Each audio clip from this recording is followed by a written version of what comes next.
In the early 1990s, CD-ROM was an exciting new technology that gamers were really starting to get buzzed about.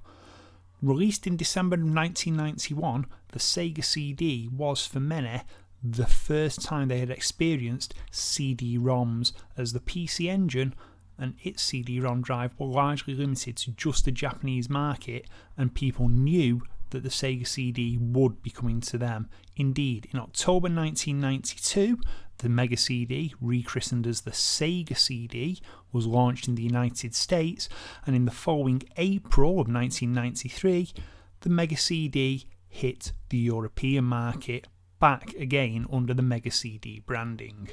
Now, to give you some idea of how impressive a piece of kit this was, bear in mind that contemporary CD-ROM drives for IBM-based PCs were coming in at $400 or £400 per unit, whereas the entire Mega CD, which contained everything barring the Mega Drive you needed, launched in the US at $299 and the UK at £269.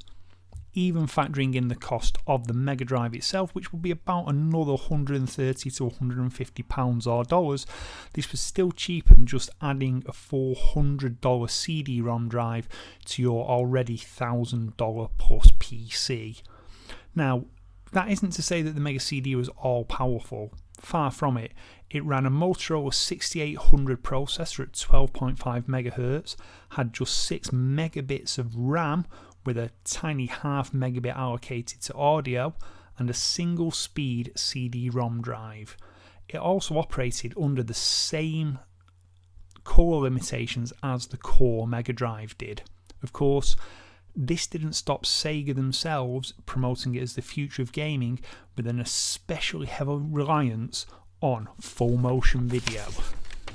Now, a lot of these early FMV titles on the Mega CD use some proprietary codecs to encode the video and get it on screen. The most notorious of these was probably Night Trap, which, when you see the game in action, the video itself runs in a very small window, featuring an extremely limited colour palette, somewhere around 32 colours allocated to the video. Now, whilst to contemporarise this seems terrible, at the time this was actually pretty impressive, although it did still get some criticism for its low colour rate. But of course, with just a single speed CD-ROM drive and the game needing to access 3 different video streams simultaneously so you could swap between the different actions, everything had to fit in a transfer rate of just 150 kilobits a second. However, as we shall see, this did not mean that that was the be-all and end-all of video footage on the system. As the Mega CD platform matured and we moved through the software development process, a number of technologies were devised which helped improve the quality of the video being used in the FMV games. The 2 biggest enhancements were the adoption of the Cinepack codec, which was a vector-based system designed to render full-screen FMVs at a relatively low bitrate and high-ish colour depth, and Sega's own True Video system, which appears to be very similar to Cinepack in how it handles the data. Now, some of the games that were prone to use this included the kind of sequel follow-up to Night Trap Double Switch, which utilised Sega's True Video, Dracula Unleashed, another of the True Video show-offs, and Ground Zero Texas, which was rumoured to be the most expensive video game of all time when it was released, which utilised the Cinepack codec. Now, all of these games looked an awful lot more impressive than Night Trap.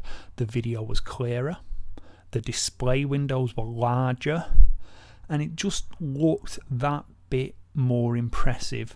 Of course, by this point, PCs were really starting to catch up in terms of what they could do, and prices were coming down, but still, the Mega CD was where FMV gaming was at. Now, the quality of these videos is roughly on a par with very, very early Microsoft AVI files from, say, Windows 95. But as I said earlier when talking about the specifications, it's incredibly impressive that they even managed to run. Now, a lot of these FMV games stayed within three very simple gameplay styles.